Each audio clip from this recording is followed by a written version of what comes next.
maybe coming from such diversity overseas, I think that also fostered understanding of culture for me. Sure. True understanding of culture, and not just, ambiguously just put it to the side. So I understood culture. Welcome to Table to Stage. I'm Jordan Worma, and this is my podcast. Today I am speaking with Faithlyn and Tyler Johnson, the mother-daughter team behind Act Up Theater, which is a Hartford-based regional community theater focused on bringing the arts to inner-city communities. Act Up seeks out the most disadvantaged parts of Hartford, the areas where the arts are quite often overlooked and underrepresented. Faithlyn sees Act Up creating leaders in the community. And as with all community-based arts organizations, they're always seeking support. So in April, Act Up will be presenting Raisin, which is a contemporary musical adaptation of the Lorraine Hansberry classic A Raisin in the Sun. So visit actuptheater.org for ticket information or to learn more about how you can contribute to the Act Up mission. All right, without any further ado, let's get to Faithlyn and Tyler.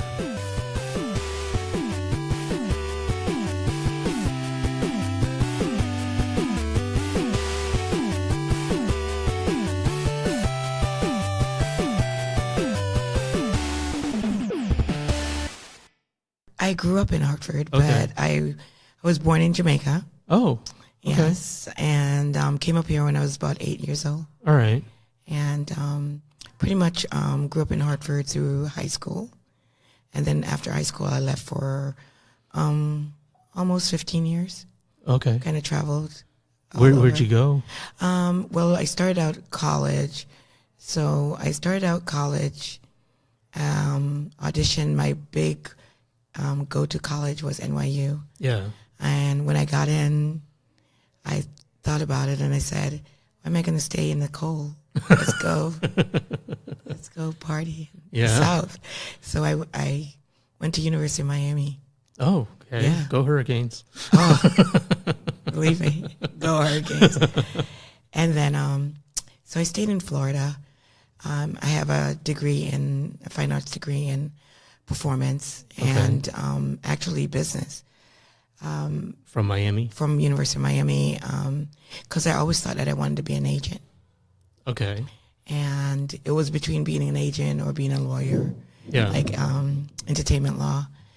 And then, life happens, and I got my first job at Coconut Grove Playhouse, which is an historical theater. Yeah. And while I was on my way to the beach, I stopped and dropped off my resume, and I was hired on the spot. You carry your resume to the beach?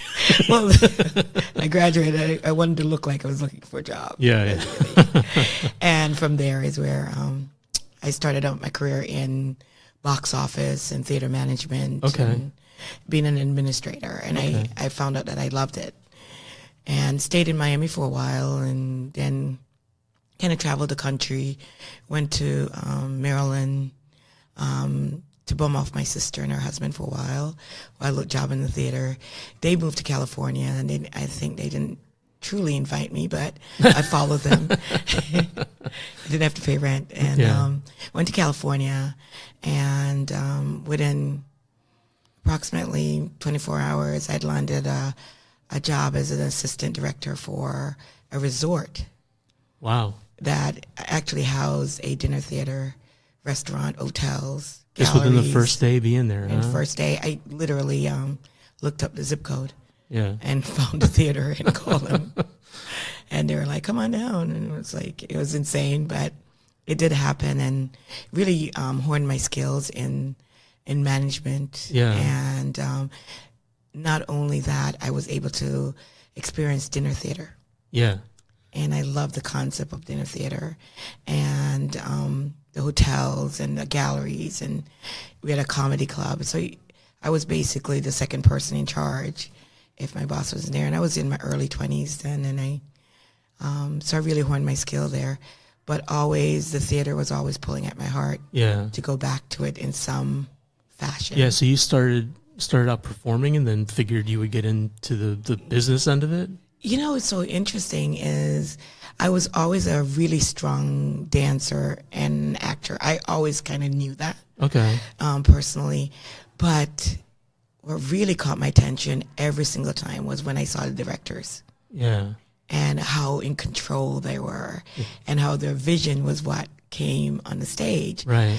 And so when I was at University of Miami, I started kind of hanging around the teachers that were directing a lot. And they would then start calling me to sit in.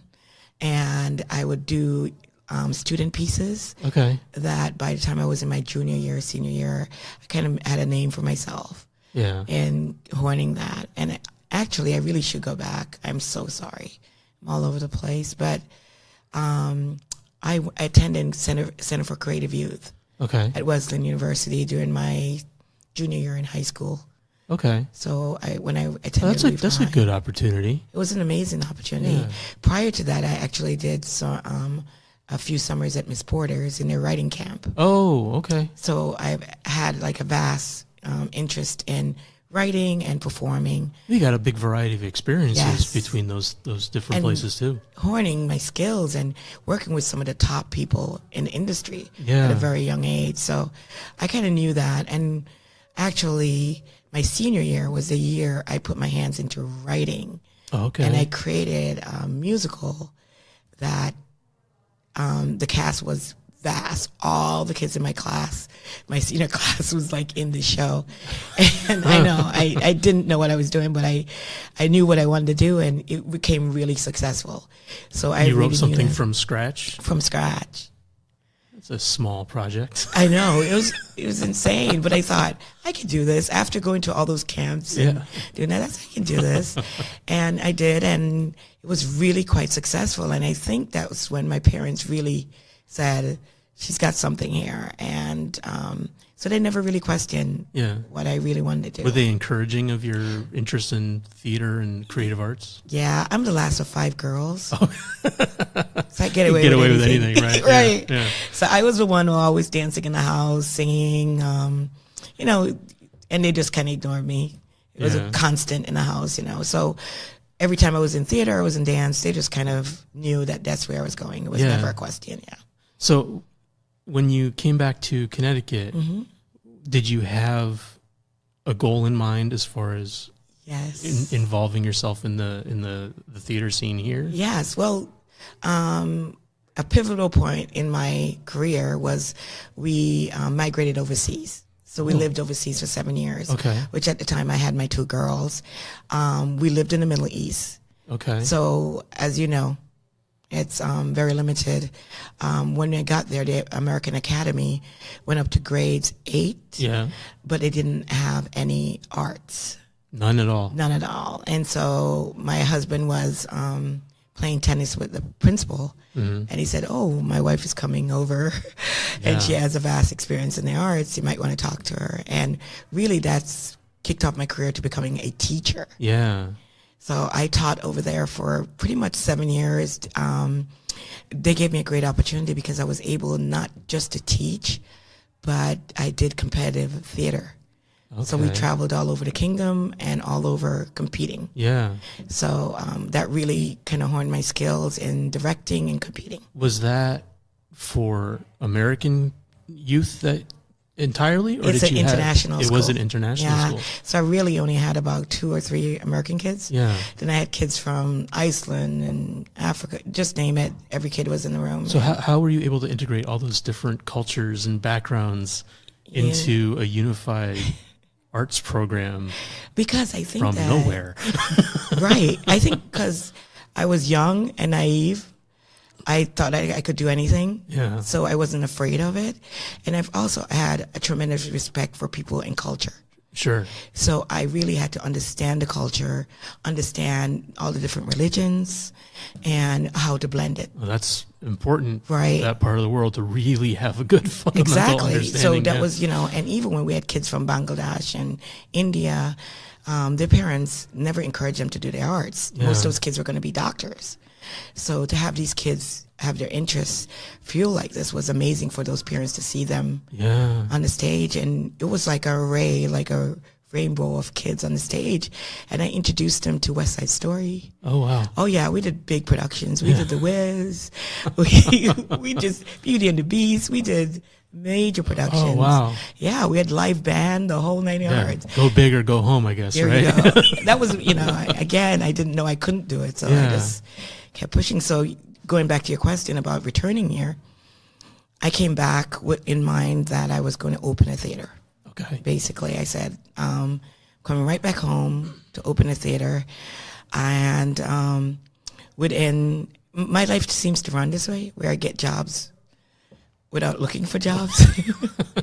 Just walking to the beach with a resume again. There you go. Okay. So basically, I actually came home from overseas, and my little cousin said, "Can you give me a ride to the Meadows where the concert place?" And said, I want to get a summer job. And I drove her over there, and I'm sitting like I am waiting for her to fill out her application. Started having a conversation with the receptionist. Uh-huh. And before walking out of there, I was offered a job. I was not looking for a job. I actually was looking to get rest. I was like, I'm just going to bum around for the summer. Yeah. But started working at the Meadows. And a person that was pivotal in my career was Andrea Austin Thompson. She was the marketing director there, and she actually picked up the phone and called the Greater Hartford Arts Council and said, "You need to talk to this girl, and if you don't hire her, you're crazy." She really did say that, and they contacted me and ended up doing 9 years at the Arts Council, and the founder of Neighborhood Studios, which is the arts program that is still going on quite strong. Yeah. Many of the murals you see downtown through my program, many of the murals that are in the corporate buildings or through the programs that I was able to foster and create. Wow. Yeah, and met some really great people. Edjanetta Miller was phenomenal, and the partner, she was an international textile artist, and she was always very encouraging of me and saying, "You can do this." Yeah. And so she was always in my corner, and we worked well together. And just kind of giving a history. So that's, I was always doing the arts and being an administrator. And going back to this theater, no matter what I was doing, I kept wanting to go back to to being in the theater in a typical, traditional theater setting. Where did ACT UP come from?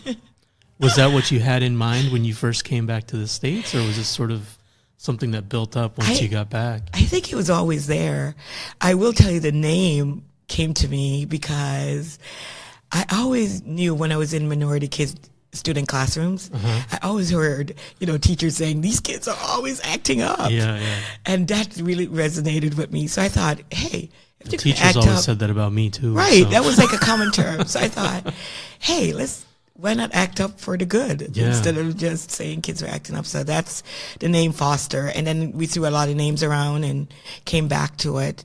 And I think your true question is, how did it get to this point? I think that I was kind of like a mice on a treadmill, kind of going around, trying to not kind of follow my purpose. And I was doing a lot of freelancing, and finally ended up in being a director of an international program in Stanford, Gifted and Talented.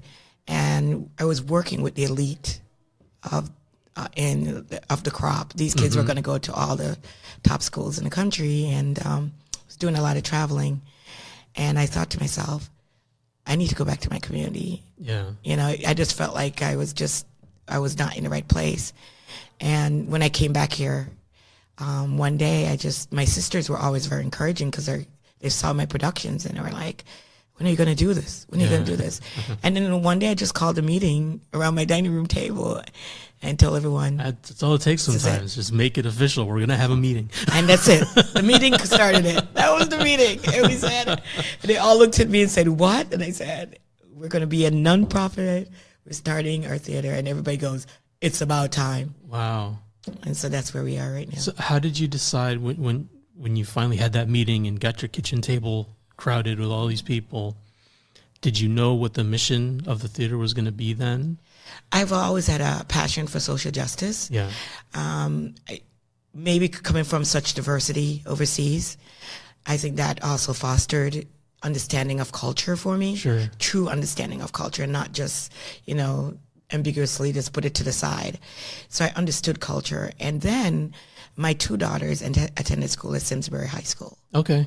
So there was always a struggle with their identity in some ways and fitting in that population of students. And so my daughters were always in my programs. So when they came home, they came to our programs. So they were able to meet kids in their own community. And I was very, resilient about making sure that happened in their lives. Yeah. And from that being said, it was when I realized that I have to be focused on not just changing lives, but changing lives in a way where they become change makers themselves. Okay. And I actually sat down at a table without my daughters. They had no idea that I was going to do this. They were the ones that were not present at this meeting. And I intentionally did not have them present because I did not want to be that parent that was like, okay, come on, girls, we're going to do this. I did not. And I actually waited for them to say to me, we're on board. Okay. All I said to them was, on the paperwork, my legacy is that I will put them as the co-owners. Okay. If anything happened to me, please step up and end this thing. But I mean, you had to have been fostering a creative mindset in them as they're growing up with your background. Yeah. What was that? How did you do that as a parent and as a creative person yourself, making sure that you're passing on that love, that passion that you have for this stuff without overwhelming your kids? Right. And I'm asking for a friend. Well, I will let you know, they had no choice. Okay. They got off the bus, and at the time we had a program through Opus, Jeanette and I. She was running the textile studio. I was running the theater studio. And they would get off the bus and basically come to the theater program with myself, or they'd be in textiles with Miss Ed. So basically when most kids were kind of doing other things in school, their job was to get off the bus and come. What I noticed was that they were like real leaders. Yeah. And they became real leaders, and the kids really started looking up to them, and they were very conscientious. And I have a group of kids that are in this program now that are adults. Okay. That actually has that same drive. Like, we're very mindful about how the kids are treated. Yeah. We're very mindful about their emotions and their feelings and how to nurture them. So nothing really escapes us. So the kids talk to us. And so I fostered that in them. So I think they just didn't have a choice. Okay. So it was either they were performing, or they were in it, or they were backstage. And so it's just, that's life. It's just immersion in it. Yeah.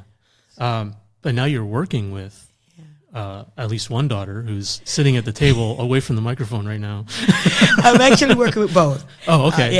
The other daughter lives in D.C., and she does all of her marketing, all of her write-ups, all of her contacts, all of her donations kind of stuff. Okay. She's a powerhouse. Yeah. So what's that like for you, being able to work with both of your kids like that? Are you asking for someone else? No, because my kids will not want to work with me. Yes, they will. Oh, wow. They're both powerhouses. Tyler, who's sitting right here, you'll talk to her in a minute. She's a Full Sail graduate. Okay. In audio engineering. That's why you... Yeah, I know. Okay. Talking shop a little bit before you were talking we started. shop, right. And then Priestley is a Howard graduate from Howard University. Wow. And political science, and just a go-getter, and kind of like stand out of her way. And she was an intern with Obama at the White House. Oh, wow. So that's a great she's done some really great things. And then Tyler, she's classically trained in voice as well. Okay. And at Full Sail, she had the opportunity to work with like Roots and Tony Braxton, those kind of people, and did some stuff in New York. So both girls are powerhouses. Yeah. So they kind of smashed me in the middle. It's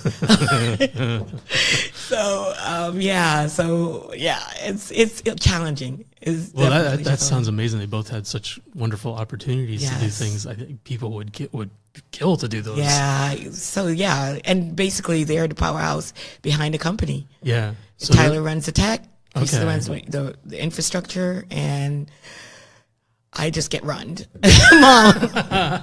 Mom, do this. Yeah. So how did you, and Tyler, I definitely want to get to you in a couple minutes, but when you first got ACT UP going, how did you determine what the material you were going to use and how you would make it accessible to the kids in the community? Because, I mean, part of your mission statement, I guess, was really to be able to bring the theater experience to an inner city community that maybe you didn't feel was being served by the arts community or the theater community. So you've got to be able to target your material and your program toward kids who might not be interested without having experienced it first. Exactly. How did you go about getting them into it? Well, first of all, I'm one of them. So that helps. Yeah. So I live in the community still, and I've taught in so many schools because I've done projects all over. So kids, basically everywhere I go, they're like, there's Mrs. Johnson. Yeah. So that kind of fostered those kind of relationships. I was very pointed when we started the company. I was like, we have to do social justice. We really have to shed a light on this. Then we even got more focused, and we said, you know what? Let's go to the community that there isn't. Yeah. So we pointed into the north end of Hartford. Oh, so you got really hyper-focused on where you're going to put We were right in the north end of Hartford. Okay. And I was teaching at Simpson Waverly at the time, and Mr. Watson was very kind to not only have me teaching there as a full-time theater teacher, but I had total access to the theater. Wow. And the deal we made is that any kid that comes from the school gets into the production. Yeah. So we were on board with that. And then a lot of people came back at me and said, well, do you think people are going to follow you to the north end to come see these shows? Right. You know, and of course that was concerning, of course. But we put it out there. Yeah. And we started getting kids to come in from all over. And many people didn't know where Simpson Wavy was located. Right. And they came in, and all of a sudden they were like, wow, it's pretty peaceful back here. So, you know, what we think in our minds and the reality is sometimes so different. The preconceptions that people have Oh, my goodness. Of Hartford just in general. And the parents were so supportive because now they had someone there that was fostering what their kids were interested in. Yeah. So the parents would stay after school and help to help us decorate. I mean, the parents were just amazing. But what I found out was there was this great close communication kind of community back there. Yeah. And they had to like let you in. And once they let us in, it was amazing. So it was a great experience. And from there, we've just been growing. Yeah. And now we've kind of rehearsed almost anywhere in the North End, and people are coming from Canton, Avon. Oh, really? Oh, yeah. Okay. Manchester, Vernon, Springfield, Mass. Wow. And they're coming right into the North End. All right. We're right down there. This is the third year for ACT UP? Or is this Fourth year. Fourth year. This is our fourth year. Okay. And what are the shows that, like, what was the first show you did with the kids, and what kind of things do you do, generally speaking, and what's coming up? And maybe that'd be a good way to transition into Tyler as too, well. but, Yeah. We started out with Stan, which was something to say we cannot sit by the sideline anymore and not make a stand. And that was when everyone was marching into the streets. Yeah. Remember that time, only a few years ago when that was going on? That time? Yes. And so I wanted to... It hasn't stopped. No. I hope it doesn't. But you remember all the streets and Sure. every city, everybody was walking out. That resonated with me. And so I thought, you know what? We need to create a piece that is so reflective of what's going on in the community and what people are feeling. Yeah. And so Stan was created from that. And from there, we picked up Annie, because I love the story of Annie. Here's this little kid that had nothing that turns out to be so rich. Right. And I thought to myself, I can't do Annie because, you know, many of our kids didn't even know or even relate to it. They just thought this was something for someone else. Sure. So we created Ebony Annie. Now, is this a licensed thing? Like, Yes. Yeah. So you got permission from the copyright owners and we did your own spin on it. Yeah. I said, this is what we want to do. We're social justice, and we want to be able to really look at the themes and the stories and the lessons that are. That says a lot about the owner of that copyright, that they'd be willing to take that material it's such an indelible piece of kind of, you know, old-fashioned Americana at this point, that they'd be willing to. But right away, we had done it just around the time when they did the newest version with. Oh yeah, right, okay. So you know, a lot of people are starting to look at it, the piece, in many different ways. Yeah. And you know, so that really resonated with the kids. And then we just kind of been kind of putting our twists and spin on traditional works and still creating original things. And one of our most successful pieces, what we do when we're not doing the main stage, is that we do pop-up sessions, which we're available to like schools, community centers, community organizations. We work a lot with like Mothers Against Violence. So we do a lot, Women's March. We do presentations for them. And those productions are usually done free. So even when you don't have something on stage, you're still doing a lot of outreach programs. Yes. And, okay. We're doing a lot of work. Now, are those all geared toward the arts and toward younger people? Or is that just anybody that meets a social justice program that you're interested in? Exactly. Okay. And basically it's need. You know, when Mothers Against Violence reached out to us, there had been a couple boys that had passed that were kids that I've taught. And so it was personal to me. Yeah. And we went out and marched with them, and then we sang a few songs for them, and we do some of like Lanston Hughes and Maya Angelou poems for them. And we do things for the Urban League and different schools, Achievement First, and the kids just love it. Yeah. Is it all Hartford-based, or do you ever go outside the city? Right now, we are Hartford-based, and again, it's, you know, we have a very widespread of our population that are in the company. We have students, we have a lot of young professionals, and we have older adults that are in the company that are part of it. Sure. So for us to travel and to meet around, it can be very challenging. Yeah. Like this morning, they performed at Capitol Prep. You know, you have to make sure that everyone can get there. Yeah, yeah. You know, and still, so, you know, those are our challenges, but we see in the future that we're going to be reaching out, you know, our span is going to be much wider. Okay. All right. Tyler, I need you to get over toward the microphone. Hi, Tyler. Hello. So when did you first start working with your mom for ACT UP? Officially working? I'm sure that you were involved in some capacity for a while before that. First started working with ACT UP when we did the production of Stand. Okay, the first one. Yes. Okay. And so you have been right from the beginning. Yes, then. Yeah, right from the beginning. And I remember I was not feeling well, and Mom came. I always go to my parents' house. I'm a huge baby. I really am. And I remember we were sitting in the room, and we decided that we had to come up with pieces, take these great works so that we could create this montage of works. And Mom and I sat there for the rest of the night, and we came up with most of the script. Okay. And what we were going to do and what direction we were going in, and we made it work from there. So Stand is an original piece that is adapted from many other works? Yes. Okay. And is it a musical? Yes, Stand is a musical. So a lot of really great songs, great music, and we.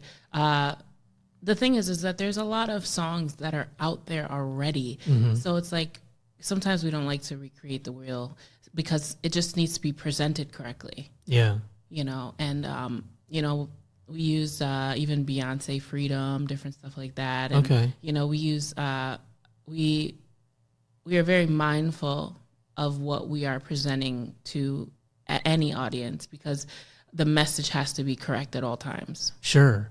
How do you go about making sure that whatever it is that you're wanting to adapt is going to resonate with not just the people performing it, right, but whatever your target audience is for that specific piece? Right. Well, for Stand, there was a lot of different messages. We covered mass incarceration, we covered bullying, we covered. So this is very, very topical then. Right, yeah. Right. Okay. It's probably I feel it's like one of our best pieces. It covers a lot of different main topics that need to be talked about.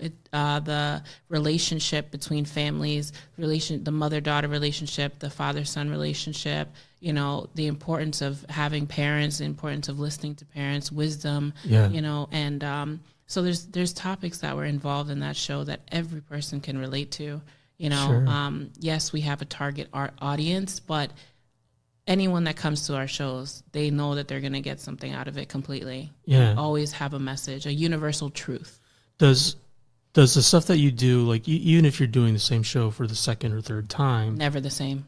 I was just going to ask you, it's always evolving and changing to meet whatever the Right. the We've done current- Stand twice. It's completely been different twice. And Yeah. we've done Ebony Annie 3 times. Yeah. And with Ebony Annie, the first year, the second year, and now the third year it just grew and got better. And again, different messages every single time. Yeah. You know, again, and who plays the roles also determines which messages we're going to try to tackle. Okay. So that the audience, you know, when they come back for the second time or even the third time, they're like, whoa, that was different. I wasn't expecting that. I was expecting, you know, that type of thing. No, we adapt to the times. Does like a show like Annie and The Wiz, because you do that one as well, right? Yeah, we've done The Wiz one time. Okay. So, but those shows, the music is so universally known. Right. And people love it or they hate it, but nobody's indifferent about it. Does the music stay more traditional? How do you change that and still tell those stories? Well, even for The Wiz, Yeah. for example, Ease On Down the Road, I've done 3 different versions. Okay. Took 3 completely different versions. It might start off with dun dun dun dun dun dun dun dun dun dun, and it changes completely. Sure. And you're like, oh, okay. Now, is this just a different orchestration, or are you just completely tearing it changing down and rewriting it? Right. I love to hear different rhythms and sounds. Uh-huh. And to me, when I get excited about music, I kind of just go there. Yeah. And I see what happens, honestly. And sometimes we'll take just the first verse and really see, okay, what is it that we're trying to portray in the song? Yeah. Or it's the melody, or is it just the chorus that we're focusing on? But again, it's honestly wherever my head goes. Yeah. Honestly, there's no rules. I just go with it. Okay. And then I play it, for my mother and my sister, and Luz, who is our what is her title now? Artistic arts administrator. Isaiah Pageant also helps me with my recreations. I play it for different people and see their true reactions. Yeah. And if I know I'm going in the right direction, I can feel it already. Yeah. And I'm extremely excited, and I can't wait to share it. And sometimes I just hear it, and they trust me. Yeah. I don't think they have a choice. Yeah, well, right. They trust me. I mean, if you have kids coming in to do these shows, and do they come in with preconceived notions of, this is what I think Annie is going to be? Yes. And they kind of have to. It's hilarious to watch their brain their around reaction. a little bit. Yeah. It is the funniest. Some people who have seen the show and they know that, okay, it's going to be different. But other people who have come in, because of word of mouth or Instagram, Facebook, whatever, and they see that do shows, and we're like, okay, it's a hip hop remix, or it's a different type of remix, it's a different adaptation. Yeah. It's hilarious to see their reactions, because they're like, oh, okay, this is where we're going. Yeah, and yeah. It's like a spark, and I love that feeling is when I do play my music for different audiences and I see people enjoy it. That's really what makes me do it. Yeah. Because again, there's so many different ways you can twist and turn things. Oh, sure. Yeah. Especially like with stuff that I'm just going to call it old, because it's old. The old music from the original Annie really doesn't hold up as well as people like to imagine it does. No. So being able to adapt that to a new audience, to new performers, Right. it kind of keeps the whole thing Yeah. fresh. Yeah. But I got to imagine it also has to spark a little bit of interest in something that might have been previously not something that might have been seen as an option, or just a disinterest in show tunes. Right. Do you know what I mean? Like, Yeah, because the thing is, there won't be an appreciation of it for the different generations if they don't know what the music is. Right. I mean, you're not going to hear any of this Absolutely. stuff No. unless you seek it out or somebody shares it with you. Yeah. For example, like, I think I'm going to like it here. Mm-hmm. Cecilia will pick out all your clothes. Yeah, right, Green's right. your best color, no blue, I think. It's Yeah, like, right. Okay. The tennis court is in the Right. rear. And we turned that into jazz, where it was like, I think I'm gonna think I'm gonna like it here. All right. It's a whole different feel. Yeah. Where you don't lose the song. You never lose. I will never lose the song. Right. But you make it so it's relatable Sure. to all generations. Yeah. The idea of the hip hop remix of something that is more of a traditional thing. What's the response to that? Just generally, is it? I think it's. Has there ever been any interest. pushback on it from anybody? No, that's good. I think they're curious to Yeah. see, okay, what are you going to do with this? Right. Because we know the music, we know that type of thing, but like, what are you really going to do with this? Yeah. Like, it's a lot of curiosity. Yeah. But again, people who have seen what we've done and they've been following ACT UP, and even before that when we were Opus and different stuff, they know that the creative freedom. And it's not just from myself, my mom, and the main people. It's also I truly listen to even the kids. Yeah. Even when they're joking around and stuff, my ear is always to the floor and listening to different ideas that they're coming up with, and that to me, giving them the creative freedom, is to me, that's what social justice is basically being able to step back and watch, learn, and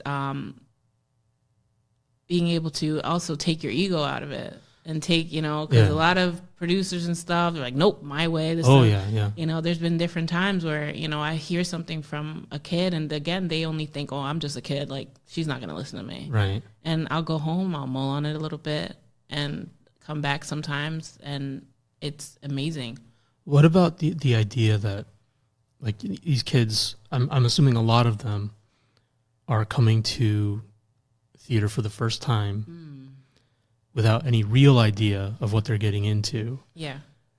So there's probably a lot of nervousness, a lot of confusion, maybe at the beginning. How many of these kids, when you get done with the first run of a show with them, are coming back to do it again, or getting involved in other places, not even necessarily theater, although hopefully theater, but other artistic endeavors? Or have you been able to see this touching different aspects of their lives? Absolutely. Yeah. I think, first of all, the environment has to be friendly. The environment, being kind to one another, listening to one another, paying attention, and also being supportive of one another, number one. Yeah. I think the arts has a healing aspect as well, because there's such a way of the freedom and form of expression is limitless. Yeah. And then when you have a company like ACT UP Theater who embraces change, embraces, relationships, we have a lot of families who have even come back together. Yeah. We have again, ACT UP Theater's mother-daughter, but, we have people in the show, grandmothers and their grandchildren, mother-daughter. We have a whole bunch of different relationships that are bonding and building. Yeah. So it's like we try to create an experience, where if they do see the confusion and stuff like that, and it is their first time, they see the people around them, they're nice and calm, and they're like, wait a minute, they know something that we don't know. Yeah. And a lot of returnings. Oh, that's great. To answer your question, most of them, I would say about 95%, they are completely changed when they are finished with one of our productions. Yeah. A lot of parents and parent testimonies are, my kid was was an introvert and they didn't smile that much, or, they didn't have much friends, or they don't fit in at their school because they are a little artsy, or, a little different, or quote unquote weird, or whatever. And then, because they have this outlet, they're able to,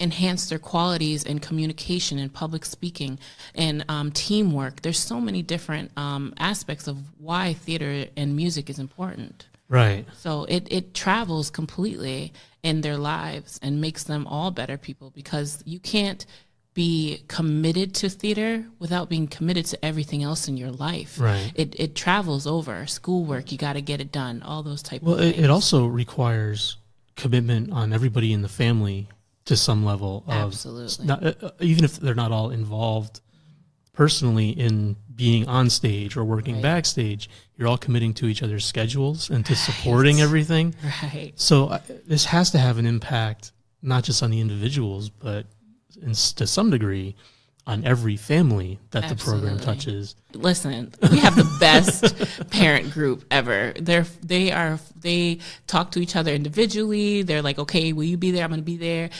They carpool. They pick each other up. They make sure that those kids are there, and then they have their own.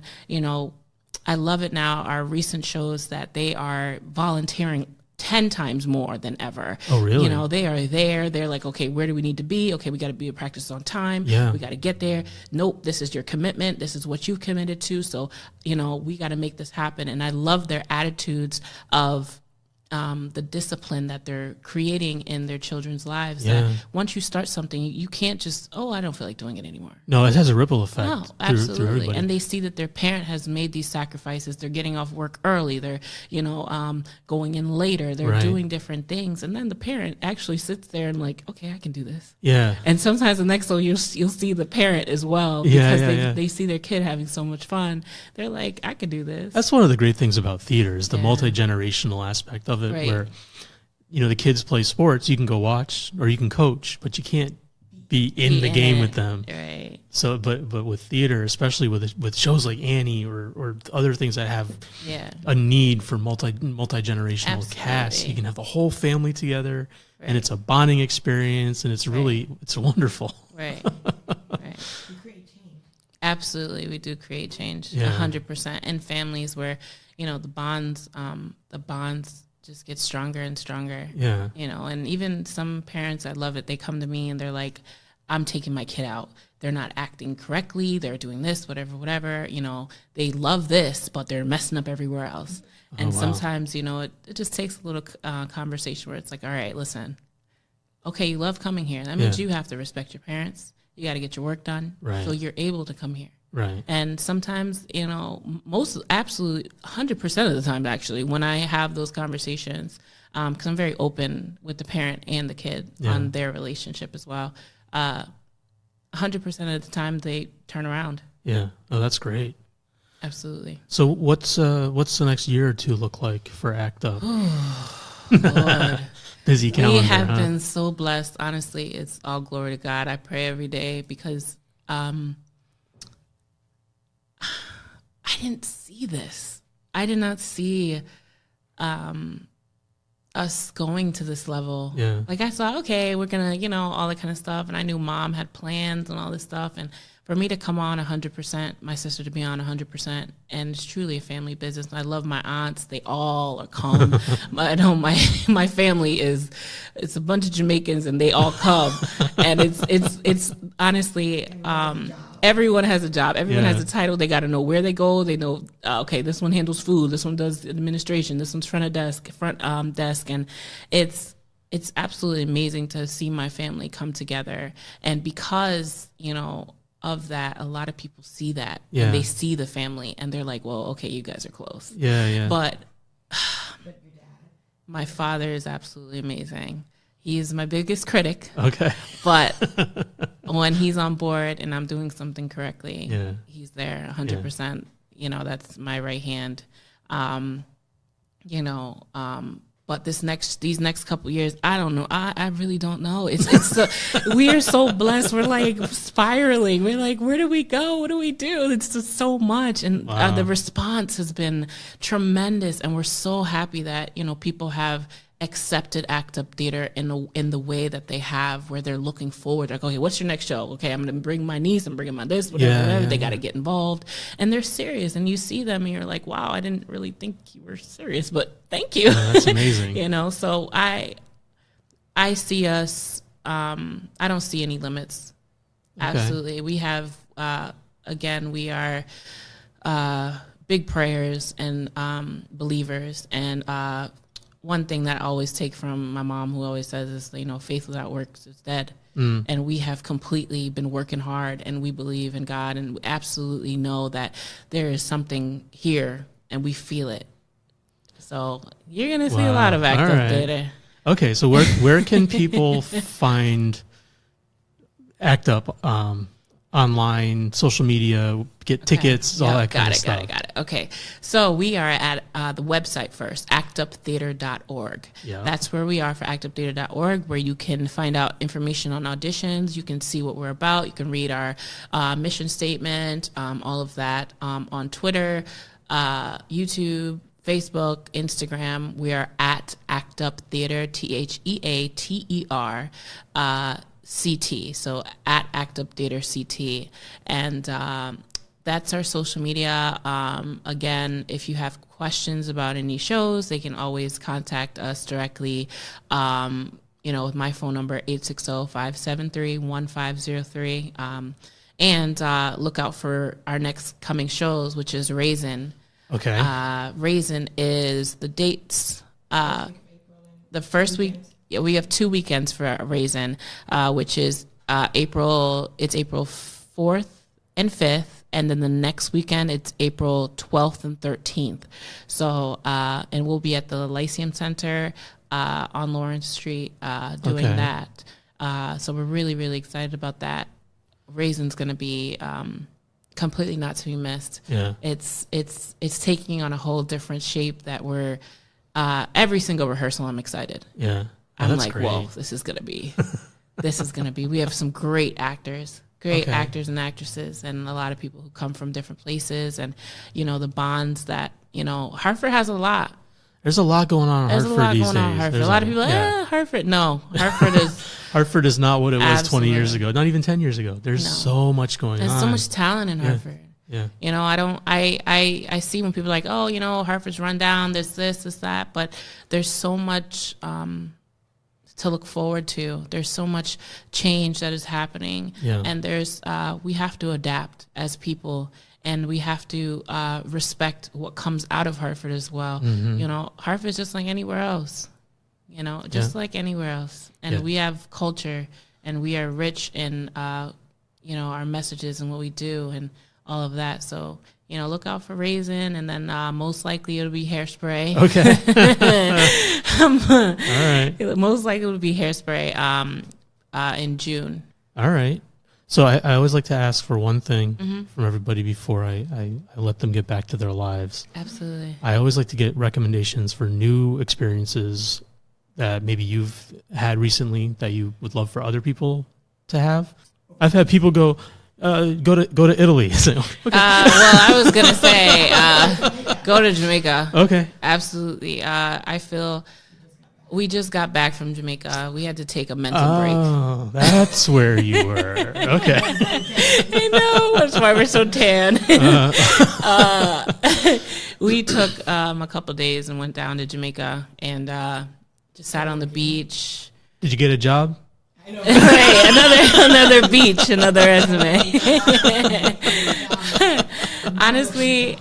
Honestly, my biggest suggestion to anyone, even with any experience, is you got to take time for you. Yeah. And so you can recalibrate in this world that is so fast paced and social media based and all that stuff. It's like you kind of have to detach, and so you're able to be your best you. Yeah. My birthday was just like last week, and I have. Valentine's baby. Yeah, oh boy, happy birthday! Valentine's Day. And I have vowed to myself to allow myself to become my best self. Yeah. So that's my biggest thing that I'm doing for 2019. Okay. And that is taking time to just be. Yeah. Shutting everything down. Get off the Netflix. Get off this and just be. Okay. After the podcast. Yeah. After the podcast. Finish listening first. Yes, finish listening to the podcast. Okay. Mom, come on. Do you have a recommendation? Or you just... I was our recommendation. Oh, you can make a different one if you want. I'm a social being. Yeah. I like hanging around people and being around people. So one of the cool places, I'm with my nieces a lot, and my daughters, we hang out. And a cool place in Hartford is Red Rock on Sundays. I gotta tell you, Okay, it's a cool place. It's like all these ages are in this building, having brunch and with a DJ and birthday parties going on in this building. But what's amazing about it is like it's in the heart of Hartford, and you feel like you're in a city. Yeah. Because everybody comes out from all ages, and they're just there to have a good time. And I'm just a people person. Okay. So that's my latest, like, place to kind of like, everybody needs a good hangout spot. Right. You know what? That's what I say. Here's my favorite. Find a hangout spot. All right. Yeah. That's good. Okay. How are you both feeling right now? How are you feeling, Ty? I feel good. I really do. Yeah. We're a little tired. Yes. Okay. I was up at 5 worrying, but again, I have to like hit myself because I have nothing to worry about. I know how that feels. Yeah, I think what we're feeling too is, like Tyler said, feeling blessed. Yeah. But we're not going to sugarcoat the fact that it takes a lot to run a company. Oh yeah. And there's a lot of in and outs and a lot of infrastructure and a lot of things to work on. And our average time going to bed just working on a company is about 2, 3, 4 in the morning on any production. So right now we're up all the time. So it does take a lot, but like you said, you got to put the hard work in. Yeah. Okay. Well, I will release you to go get some rest. We're both going to take naps. Thank you so much for doing this. I appreciate it. Thank you. We appreciate you. Thank you for doing that. Thank you. A huge thank you to Faithlyn and Tyler Johnson for coming on the show. We actually ran out of time in the recording space, so we had to cut a little bit short. But Faithlyn did want to make sure that she recognized some of the other members of ACT UP that make all of their goals possible.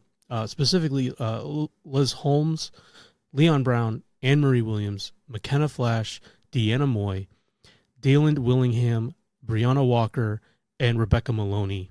Also, Maya Fontaine, Kennedy Blake, and Oshia Knight. If you'd like to get involved with ACT UP, or you're looking for ticket information, showtimes, or even to audition, visit actuptheater.org. Their show Raisin runs April 4th and 5th, 12th and 13th at the Lyceum Center in Hartford. If you're enjoying the pod, be sure to subscribe on Apple Podcasts, Google Podcasts, Spotify, Radio Public, or wherever you listen. And if you have 2 minutes to spare, I sure would appreciate a rating or even a review on any of those services. If you'd like to be able to interact with the pod a little bit more, you can email tabletostage@gmail.com or visit tabletostagepod.com to keep up with all the episodes, get information on becoming a patron, and to see what merch is available, and to get tickets to the very first Table to Stage live event happening on May 22nd. CT Comedy Theater in Hartford has graciously agreed to host the show, so doors will open at 6 p.m., and the show goes up at 7. The live show will feature some amazing performers, including 2 previous guests of the show, stand-up comedian Rob Santos, singer-songwriter Abby Auden, and drag performers Summer Orlando and Barbara Jones Streetsand are all on the docket, plus lots of audience participation. Tickets are available now at tabletostagepod.com/live, and admission is just $15. So seating is limited. Please be sure to reserve early, and I hope to see a lot of you creators of habit at the show. That is it for now. Until next time, keep creating.